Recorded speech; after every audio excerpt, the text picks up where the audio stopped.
So, on to our webinar today, which is entitled Bipolar Creativity, the Evidence and the Gap. I have three presenters today.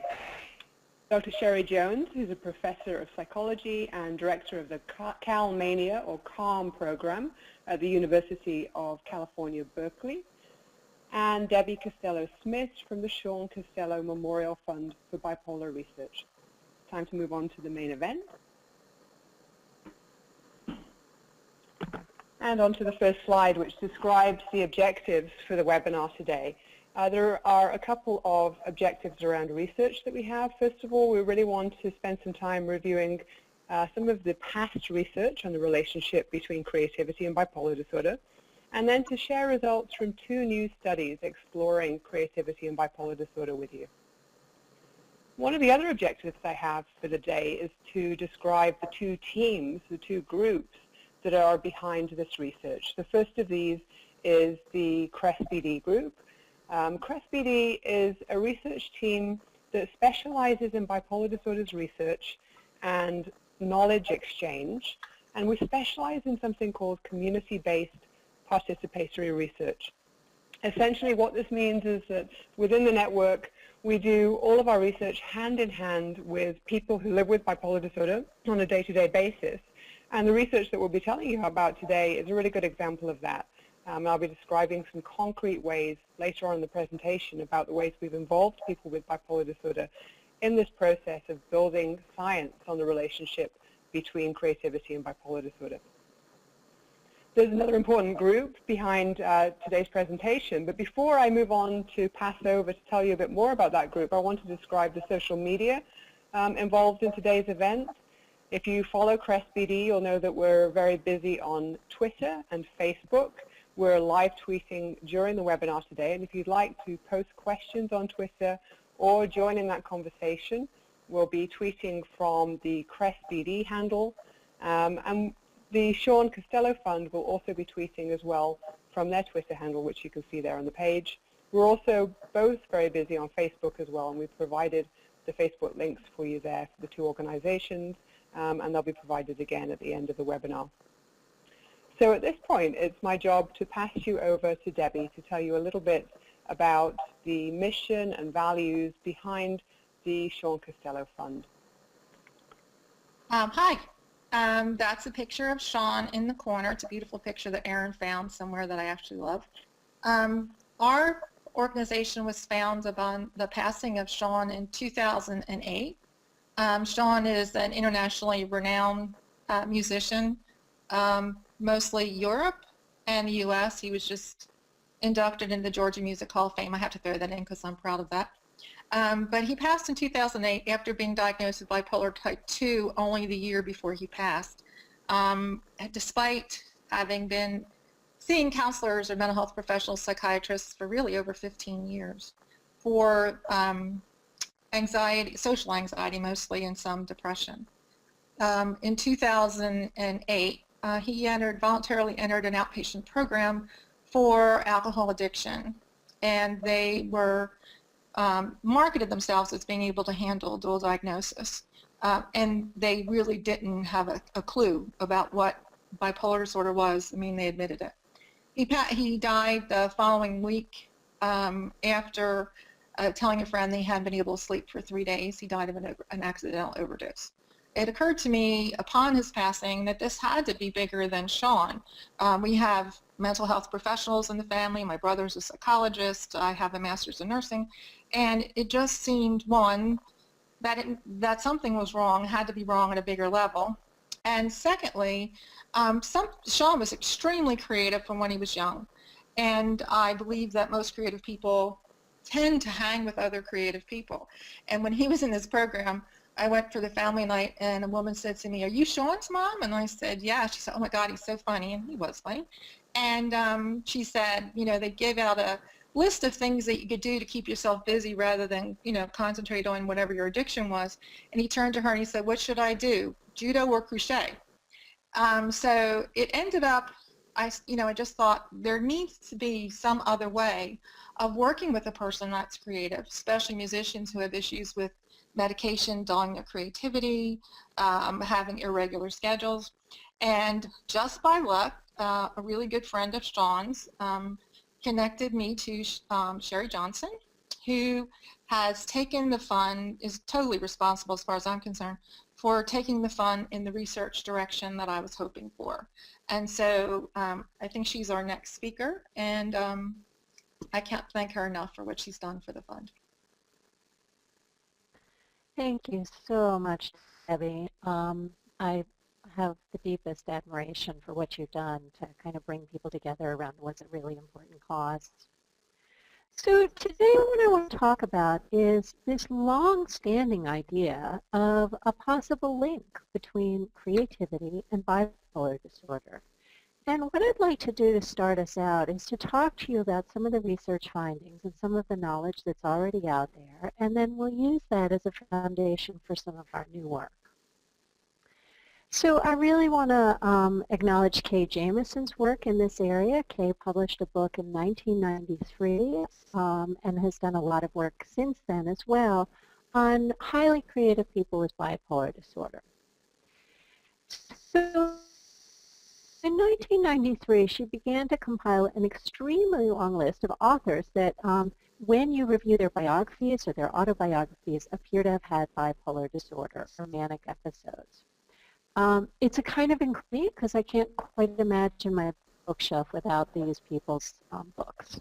The H in parentheses, the S, as you see next to Ernest Hemingway, means that the person died from suicide, and the SA, as you see next to Herman Hesse, means suicide attempt. But on the whole, it's a pretty stunning list of people that have made major contributions to our literature. More broadly, she identified other people who seem to have mood disorders in general, a broader kind of categorization. And again, the list is fairly important for us to look at and ponder, okay, these are some of the major contributors to our literature. She also identified musicians and composers.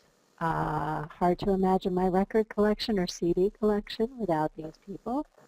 Not only classical musicians, but there's a lot of evidence for jazz and then more current musicians that struggle with this. She also identified artists. And again, I mean, these are some pretty astoundingly influential visual artists. So Gauguin and Van Gogh and Gorky, Munch, O'Keeffe, Pollock, Rothko, all believed to have had bipolar disorder.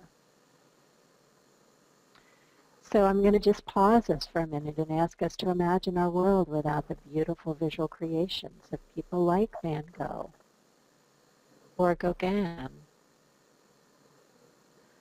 Pollock, or Gorky. Pretty profound contributions.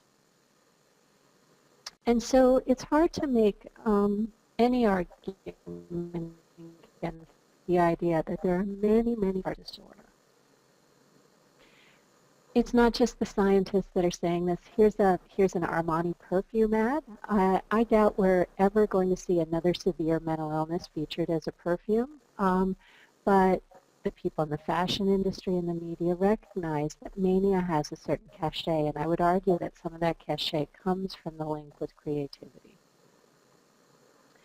Now, that's a very, very popular idea, but what I want to do today is encourage us to put on our critical thinking caps and wonder, okay, can we document this through more systematic research?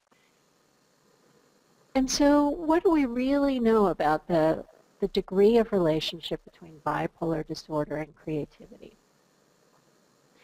Well, looking at this is pretty complicated. If you want to study bipolar disorder and how it relates to creativity, there are a lot of different parts of bipolar disorder or definitions that you might want to consider. So, for example, you might want to look at people who are diagnosed, and certainly there's research there. But what about people who just have minor symptoms of mania? They're at risk because they go through these kind of little blips and bouts of manic symptoms, but they never develop the full-blown syndrome. And then there's people who have this in their family. We're going to talk about all three of those today. We're also going to talk about some of the very different definitions of creativity, which don't always hang together in the research literature. These are not that tightly correlated. So you could be very famous as an artist, or you could have accomplishments, or you could choose to be engaged in a creative occupation, or we could bring you into the lab or into our research offices and test you on puzzles and see if you think creatively. And there, most people look at divergent thinking. And we'll come back to each of these as we go through the presentation. So let's start with biographical studies of famous artists, because following on the work of Kay Jamison and also others even earlier in history, people have done some pretty large-scale studies of famous artists and whether they seem to have had mania as reflected in their biographies. Ludwig is a particularly impressive study of 1,005 people who were described in the New York Times. He identified that 8.2% of people had some history of mania compared to 2.8% of non-artists. You get similar findings when people have studied jazz bebop musicians, famous Hungarian poets, British 18th century writers, and Judah, in a group of highly creative artists, didn't find diagnosable bipolar disorder, but found that many of their offspring had these subtle signs of bipolar disorder that wasn't quite at a high level of, couldn't quite be diagnosed. So that's some pretty strong evidence that when you look at biographies, maybe there's a link between bipolar disorder and creativity. Here's the problem, though. Maybe biographies are a really biased way to study this. I'm going to invite you to be a cynic at each round today, and then we'll talk about how do we address these different problems.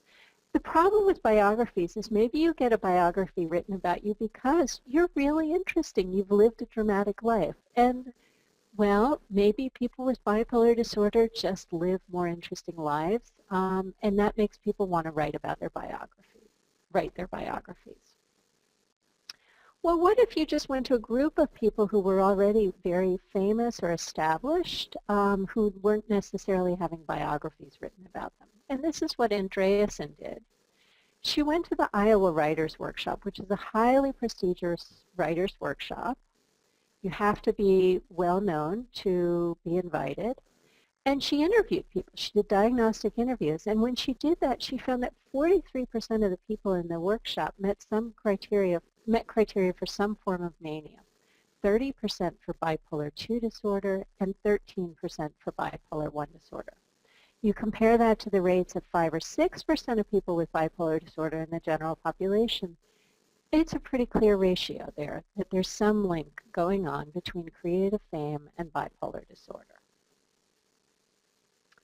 Again, though, you've got famous people, and maybe you get famous because you're more extroverted, because you're more social, because you have more energy, and maybe bipolar disorder does that for people. So some would argue that maybe this isn't the most fair test.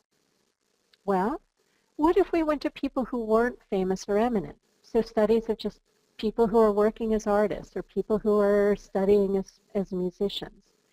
Well, when people have done that and given measures of kind of mild symptoms of mania, they didn't do diagnostic interviews, but they find that those kinds of mild symptoms are elevated. Akisko found high levels of cyclothymic traits, meaning people's mood tended to go up and down a lot in day-to-day life. Colvin found similar effects of kind of more high mood states, more up and down in day-to-day mood, among students studying music. So those also seem to support the link. Okay, but then you could wonder, well, those are small samples, art schools, conservatories. Would it hold up if you tried to look across the whole population? Luckily, in the last couple of years, people have done that. Simon Kayaga is a Swedish researcher who's looked at large samples.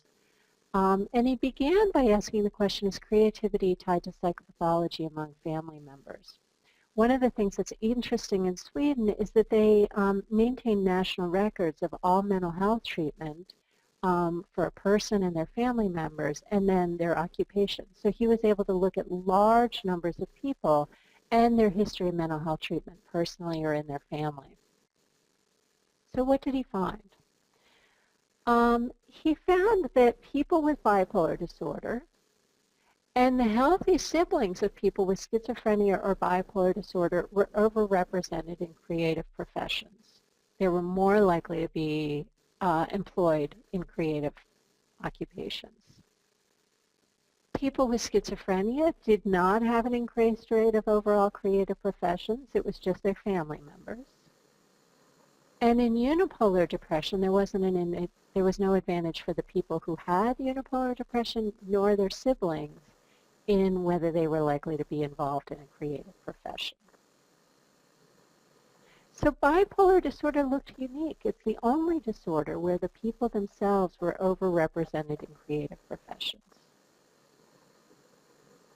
Now, this is a little bit of an ugly slide. I'm just going to show it to those who prefer to see graphs, but it tells us a little bit about how much more likely it would be for somebody to be in a creative occupation. And the second row down is the bipolar, the second set of numbers down is the bipolar disorder section. And it's the only place where we see that patients' little dots are above the blue line, meaning that there's a significant elevation in how often they're likely to be an artist. Turns out that they're about 1.35 times as likely to be in a creative occupation as other people who do not have a diagnosis. Moving on, Kayaga has published a second study where he considered both family and personal history. And this time he wanted to distinguish between being an author versus other creative occupations, again using Swedish registry data, this time with over 1 million Swedish adults. So what did he find? Well, when he looked at personal history, authors had high rates of many different conditions. They were more likely to have schizophrenia, bipolar disorder, unipolar depression, anxiety disorder, substance abuse, and suicide than people who were not in creative professions. So there's something kind of special about being an author. On the other hand, when you looked at the other creative occupations, bipolar disorder, but not other disorders, was related to a greater likelihood of being in those other creative occupations. So again, something kind of special about bipolar disorder and other kinds of creative pursuits. Turns out, family history in this study, first-degree family members of patients with schizophrenia, bipolar disorder, or anorexia nervosa were more likely to be in creative occupations than those who didn't have this kind of family history. So something seems to be running in the families. This, I'll just, again, for those of you who like graphs, the pink box here is the graph for bipolar disorder. And provan means the person themselves with bipolar disorder. That's the first line or first, kind of dot in this bipolar disorder pink box. And it's the only place where we see that the person with the diagnosis has an advantage in being more likely to be in creative occupations. What we see is they're about 1.08 times as likely to be involved in creative occupations as the rest of the population, or as control, people without diagnoses. So what do we know here? Our second conclusion is really that among people in creative occupations, bipolar disorder and family history of bipolar disorder are more common.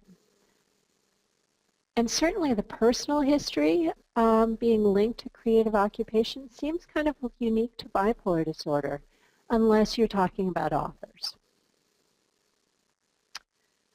So even if artists have a higher likelihood of bipolar qualities, there's still, though, many people that I work with in my practice or my research will say, yeah, but I'm not creative. And in fact, many people with bipolar disorder might not be creative. So a different way to ask this is, okay, if you have bipolar disorder, what are the odds you're going to be creative? And would you be more creative than the general population? So Tremblay did a study that looked at it this direction. He had 13,700 participants drawn from a nationally representative U.S. sample, and among those there were 84 people with a diagnosis of bipolar I disorder. What did he find? Well, he took the occupations of every single one of those people and he rated it for the level of creativity. Now, I want to highlight the ratings were on a scale of 0 to 100. So, unfortunately, most of us are working in careers that aren't that creative.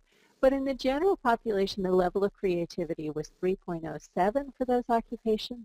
For those with bipolar disorder, it was 4.54. There's a slight edge there in how creative the occupations look for those with bipolar disorder. Now, there's a book out where somebody's argued that maybe this is all just because people who have bipolar disorder choose an occupation that means they don't have to work 9 to 5 or fits their personality, that they don't want to be on a grid. They want to have the freedom to work more when they're feeling up and less when they're feeling down, and that's making people choose these professions.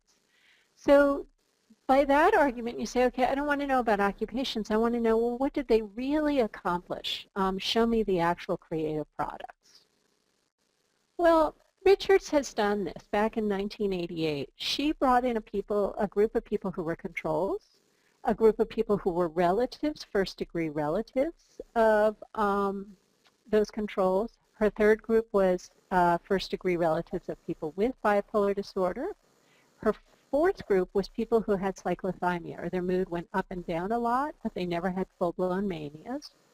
And her fifth group was people who were diagnosed with full-blown manic depression, which we now call bipolar I disorder.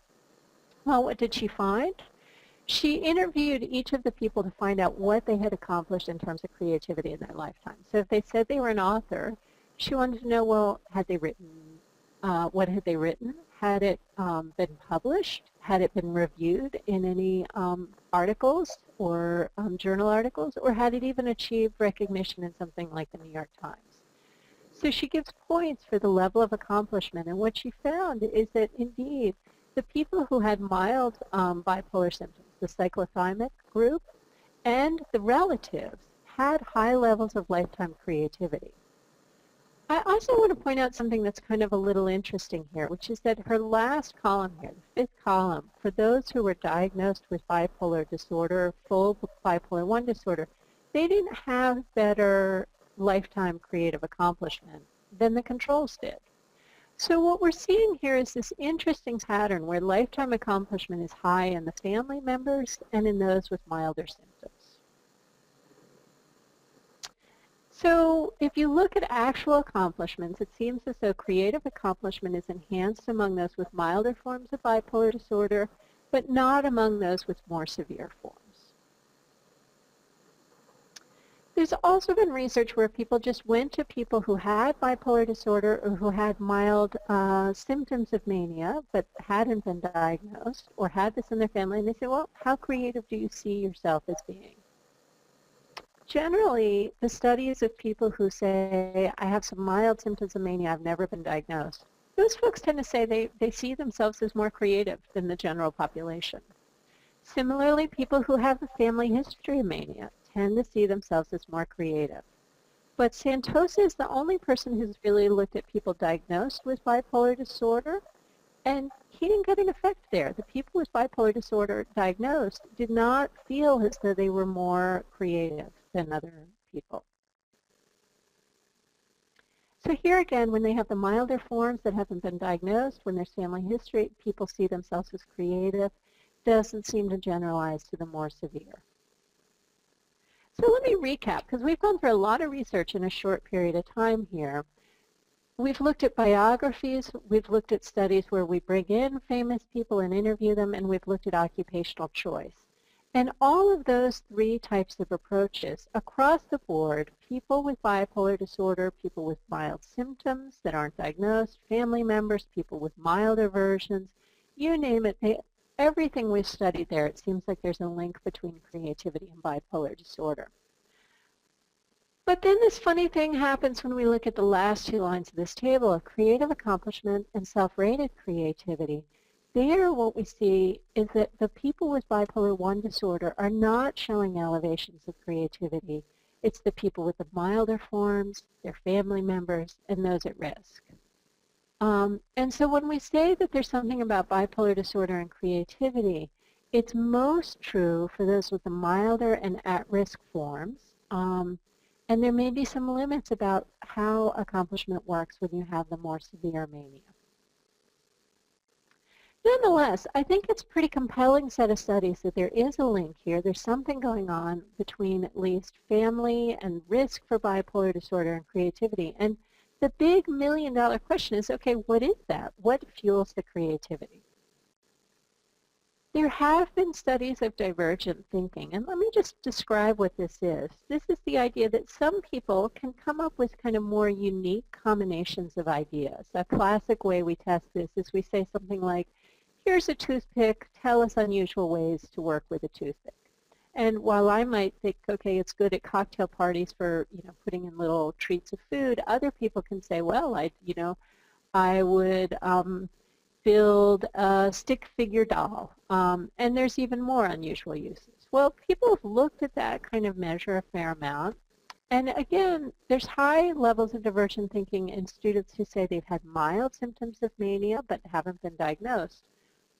But the evidence is not at all clear that divergent thinking is high for people diagnosed with bipolar I disorder. In fact, there really have not been consistent advantages there.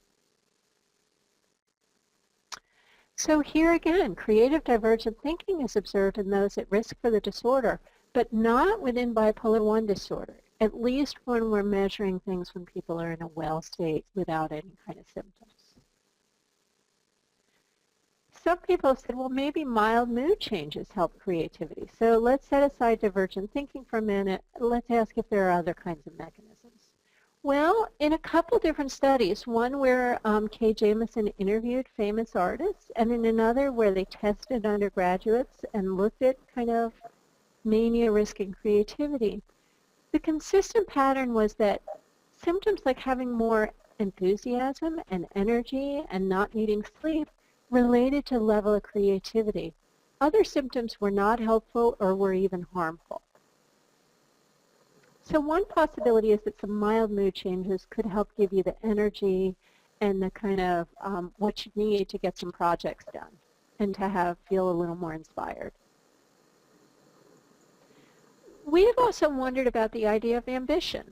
And we have done a set of studies where we show that people with bipolar disorder and those at risk and their family members all endorse being highly, highly ambitious.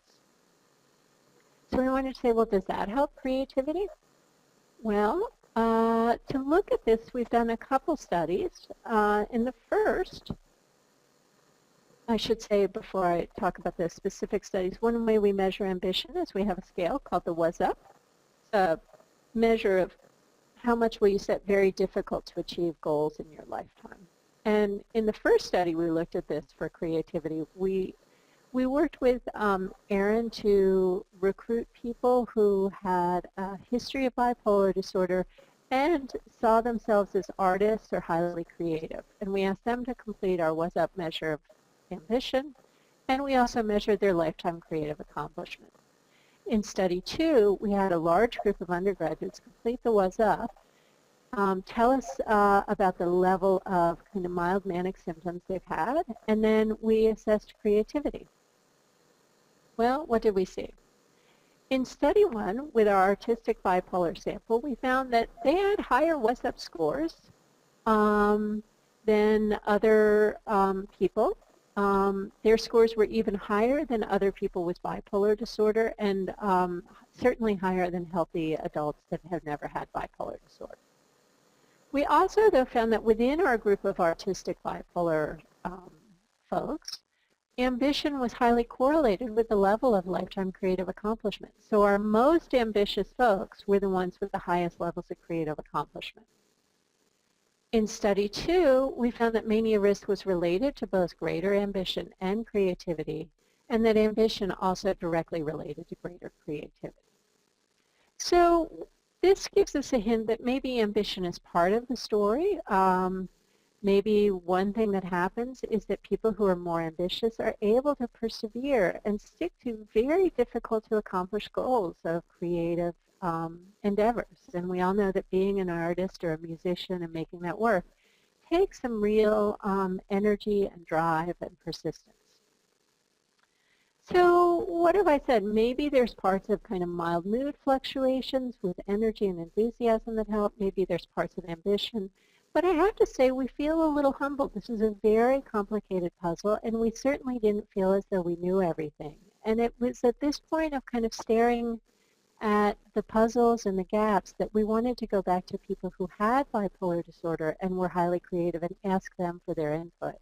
And so Erin has spearheaded working on this part of our research, and I want to turn things back over to her. Thank you, Sherry. And so as I mentioned at the beginning of the webinar today, one of the things that we specialize in the CREST BD team is working hand in hand with the community to solve or get greater understanding of difficult or complex research areas. And the topic of creativity and bipolar disorder and the relationship between the two is ready-made for the type of methods that we use. One of the techniques we use is something called a community engagement day. This is what we use to build knowledge in this area. What you can see here is a poster for the event that we had on UBC campus back in 2011. This was an event that was co-hosted again with the Shawn Costello Fund. And Debbie was there in person as well. And during the day, we really looked to recruit people who, as Sherry mentioned, were engaged in creative pursuits. We'll move on to the next slide, which will tell you a little bit more about the sample of people we were looking for.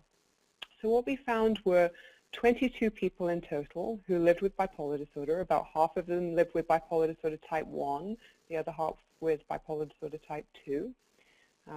There were 17 women in the sample and 5 men. And each of these individuals was engaged in some way in a creative profession or pursuit.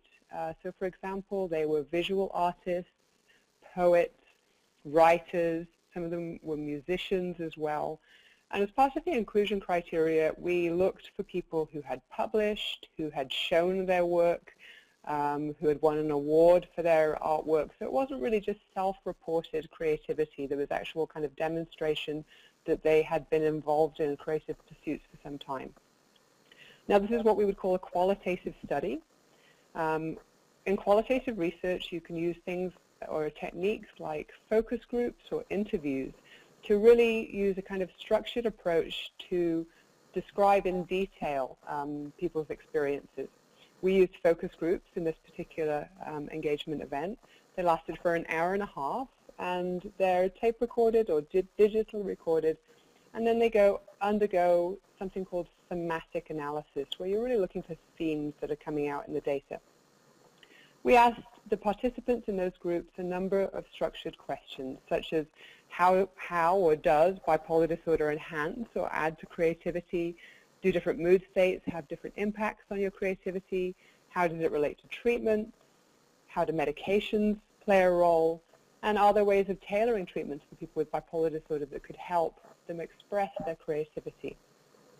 And in the next slide, I want to tell you a little bit about what we heard from our research participants. I think one of the things that's important for me to note before I dive into these results is that people with bipolar disorder were involved in designing the day, the consultation day, in facilitating the focus groups, in deciding the questions that we were going to ask, in analyzing these results. So for example, one of the co-authors on the paper that you can see at the bottom there is a person who's an academic. He's a professor of psychology, but he's also an artist, and he also lives with bipolar disorder as well. So that just gives you a little bit of meat on the bones about what I mean by community-engaged research and how we work hand in hand with people with bipolar disorder. And when we analyze the data, these are the 5 themes that were identified. And I'm going to work through these one by one. First of all, the strongest theme that came through from the data was this idea of there being both pros and cons of mania for creativity. 17 of the 22 participants explicitly spoke to this particular theme. And when people described this, they talked about mania almost being like a double-edged sword, having both positive and negative impacts on creativity. On the positive side, some of the participants said that the energy associated with manic mood states could act as a spark for them, or in the words of one person, it can generate an idea or many at once, leading to bursts of creative inspiration and compelling them at some level to act and to create. On the negative side, however, many of the participants also talked about the energy during mania as being overly intense and often uncontrollable, and an element for some people of almost being forced into creative projects that they actually became fixated upon when in manic states. The second theme around the benefits of altered thinking was also a strong theme. Over half of the participants talked about using or utilizing an altered state of creative thinking and their perceptions of this altered state as being advantageous to their creative pursuits. So here's a quote from somebody. She said, "It's not just a linear way of thinking. You've got this thought and it can be expanded in all these different directions because of the way your mind is." So many of the participants indicated that this non-linear, multi-dimensional state of thinking bolsters creativity and allows them to create and imagine in a unique and expansive way that, in their opinion, wasn't always necessarily experienced by people who didn't live with bipolar disorder. Some people describe this as connectivity or superconnectedness. To the theme of medications, there was a very strong feeling that finding the right balance of medications was key, and that there were positive and negative aspects when looking at the relationships between medications and creativity. Finding the right medication or combo of medications for some people allowed them to flourish creatively, but in the words of one other participant, if I'm on the wrong medication, it will dampen my thinking, it will dampen my energy, and it will dampen my initiative. Next to this really interesting theme around the idea of creativity being central to your identity or sense of self with bipolar disorder. Over half of our samples spoke about this particular theme and said that their creativity was a core component of their identity. It shaped the way they felt about themselves both as a person with bipolar disorder, but also critically as a person beyond their condition, beyond their bipolar disorder. In the words of one person, this man said, "I feel like my creativity is expanded so exponentially by my illness." Well, actually what's described as an illness, but I consider it a gift. This segues very nicely into the last theme, which is around reducing stigma and treatment. Many of the people in the focus groups really lamented how the medical system seems to lack a full understanding of how important and beneficial creativity is to recovery, how important it is to people with bipolar disorder, and that it's a real therapeutic mechanism that's undervalued currently. So in summary, the key insights and messages we had from these qualitative interviews were that manic states can't be construed simply as helpful or unhelpful for creativity. It's really more complex than that.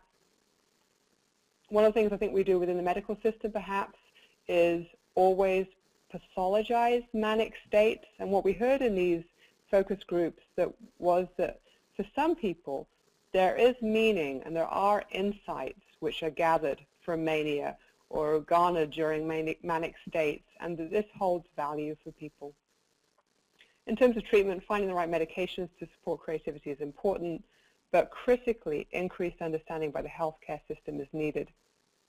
And then finally, the importance of creativity to a positive sense of identity is also critical. And this really holds powerful potential for us to combat both self-stigma and the societal stigma that many people with bipolar disorder face on a day-to-day basis. I think I'll pass back to Sherry at this point.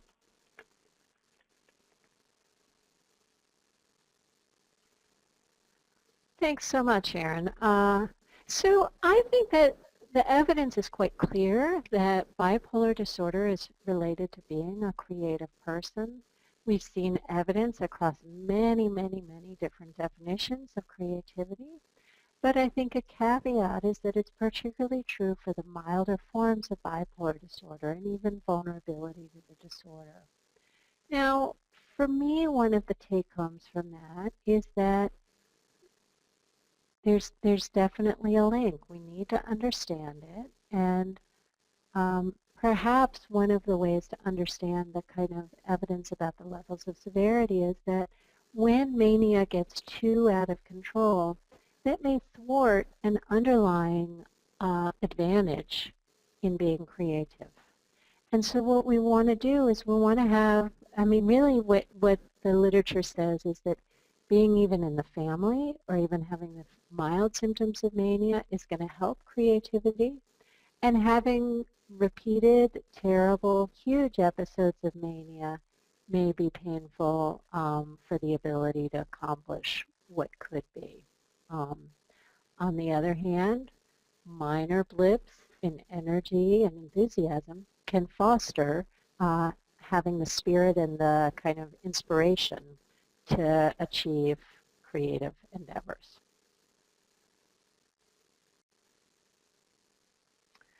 I think we know less than we should about the creative process that supports this pattern. I don't think that the evidence is great for divergent thinking as high in bipolar 1 disorder, but there's some evidence that it's there in those at risk. There's some evidence for heightened ambition. And I think what the qualitative story really tells us is that this is going to be a much more nuanced, multifactorial, complicated picture to unpack. And that while we might worry about moods that are too high interfering with creative accomplishment, we also need to understand that there may be parts of kind of hypomanic states of energy that people treasure. And so there's a very, very delicate balance of trying to find the right sweet point for people where they're not overly sedated, and yet the big, terrible episodes are regulated, and that we're working very carefully on this in our treatment plans with people. And with that, I want to turn it back over to Erin. Thank you, Sherry. So that's the end of the formal presentation section. I'll remind you that if you have a question for us, you can type it into the bottom right-hand side of your webinar panel into the Q&A question box there. We already have a few questions coming in that we can begin with. The first of these actually came in yesterday from Australia, and it was wonderful to see that people are thinking about questions even before the webinar begins. And the question is, what is the research field currently telling us about the impact of creativity upon mood, as opposed to the well-considered reverse? In looking at my own music career and symptoms of bipolar, I've often noticed a correlation between performances, touring, composition, and mood changes afterwards. Beautiful question there to get us going. And I'll be inviting Sherry and Deb to answer these questions as they come up. Thanks. I do think that's a really great question. And there's some really, really interesting work by a man named Csikszentmihalyi. Don't ask me to spell that, but you can search for the word flow. And what flow is a mood state that you achieve by being at the peak of your capacity, working in a kind of on something that you really care about, and in that process, finding yourself very content, very immersed, very absorbed, and feeling very, very positive about that. So that's flow. And interestingly, in one study we did, people who were at risk for mania because they'd had kind of mild symptoms in the past reported that they more frequently experienced flow than other people did. So I think that when it's going well, artistic endeavors have every bit of capacity to kind of put us into a flow state. Of course, art and creativity is hard, and so there's also the risk that when it's going badly and we feel thwarted, that our mood's going to react to that as well and maybe move in a more negative direction. I think the flow literature is really intriguing because it suggests a lot of ways we can kind of make our mood a little bit more predictable in the context of creative endeavors, and that is you want to work really at your capacity, you want to have a deep sense of what you're doing, that you're working on the project you care about, but also make sure it's within your reach. You don't want to be working on something that's above your ability or too big to be conquerable. So, and Debbie, I don't know if there's anything you want to add there or not. There's so much there that I could add as far as musicians are concerned. Shawn, of course, had bipolar type 2, which I think is really interesting. And he wasn't diagnosed for a long time, I think, because he was so articulate and actually very well behaved. But some of it was because people were so enamored by his charisma and by his talent. I mean, we had a psychiatrist that used to go see him play. And so, but I do know there is the published article that you and Aaron participated in that's on our website that talks a lot about the creative person and their need for success. And honestly, it was so much of it was so relevant to Shawn. He was told from a very young age, well, he was a prodigy, but he was told how talented he was. And he strove all the time to excel and to push, that envelope. However, and I think this is where musicians might have a little tougher time. They have a little tougher time in every way. I mean, they have a tough time because of their schedule, because of not being able to sleep well. I mean, we followed them through Europe, and we would get to sleep at night, but they were traveling in the van from place to place. And when you play in the United States, I mean, it's incredible how many miles they travel. But the other thing is, they're so dependent on how many people show up, how the audience responds. In his particular case, he did this phenomenal CD produced by a man in New York who was a good friend, who also produced Norah Jones and is Grammy winning, and he's the one that just donated the last CD to our organization, the Shawn and the Magic Shop. And like 2 days after the CD was released, the president of the record company that he was working with quit, and the organization bankrupted. And so that CD has sat on the shelf for 12 years. And so, I mean, it hit him really, really hard because he knew how good it was. But so much of what he did was out of his control.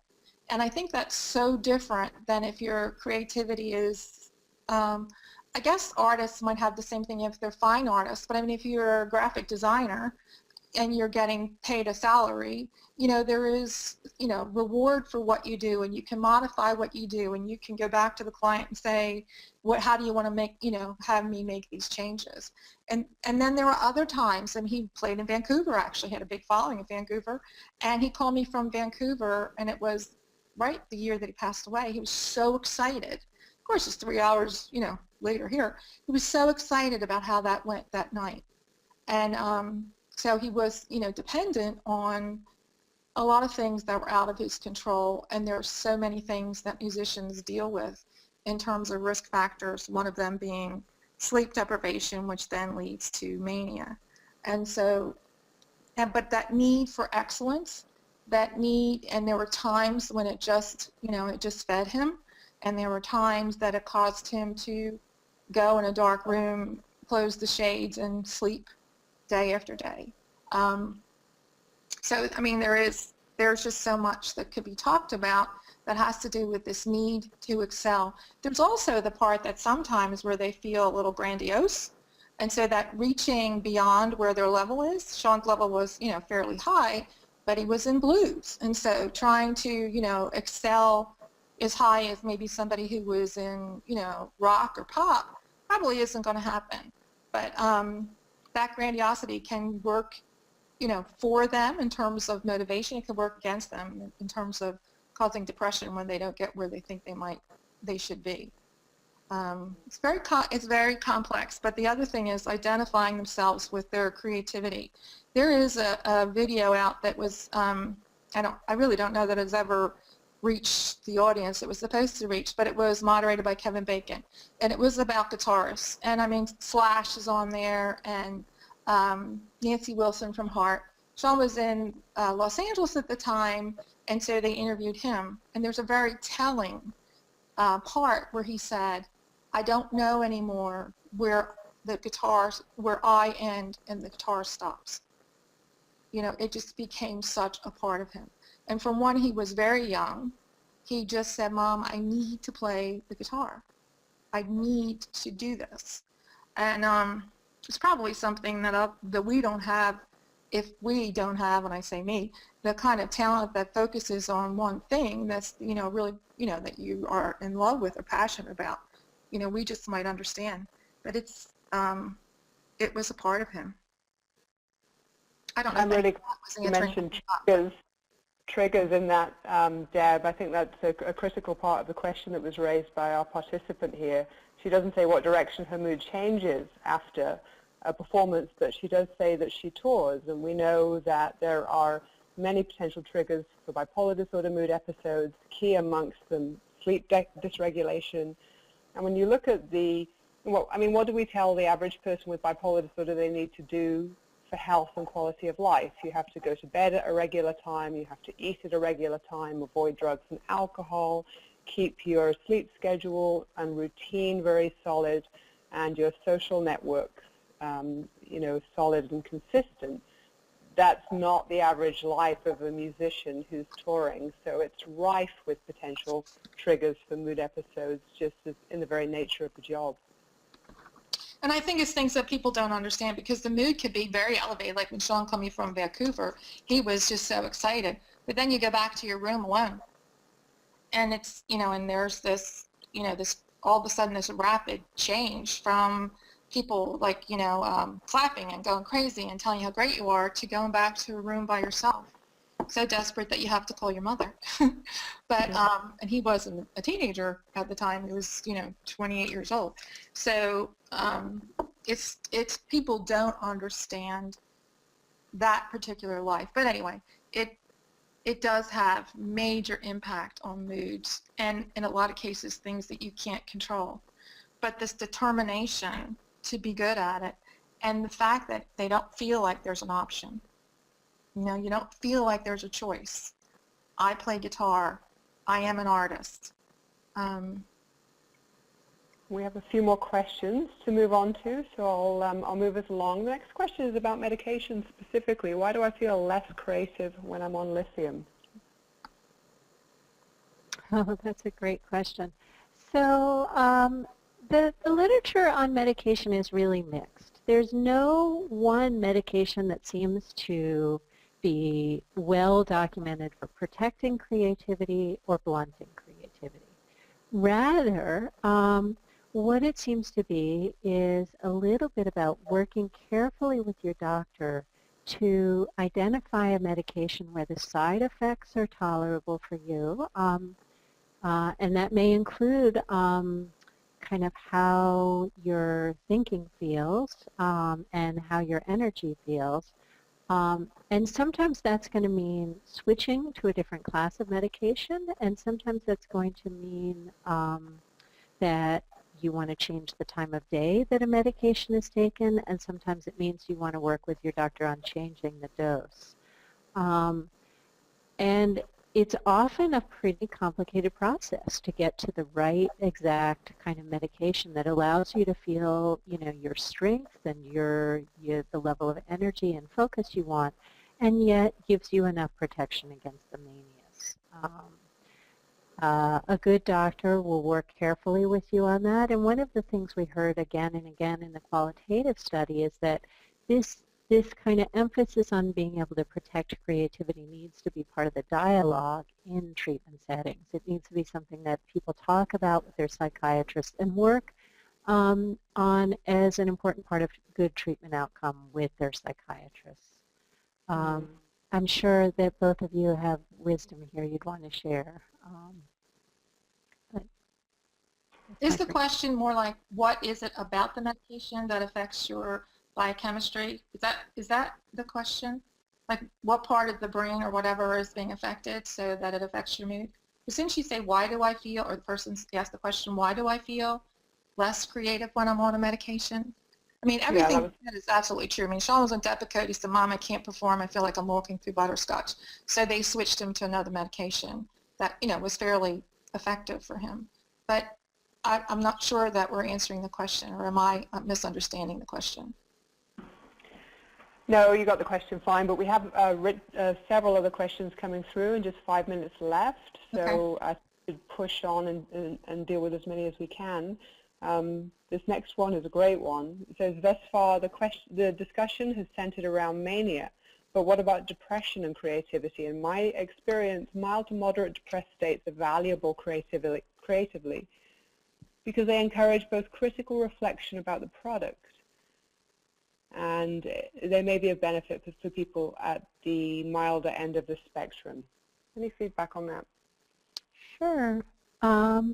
So this is also an ages-old question in the field that we haven't made enough progress on, but certainly it appears as though many authors have, and certainly poets have had a history of depression. So there's a lot of people who believe there may be an advantage for authorship.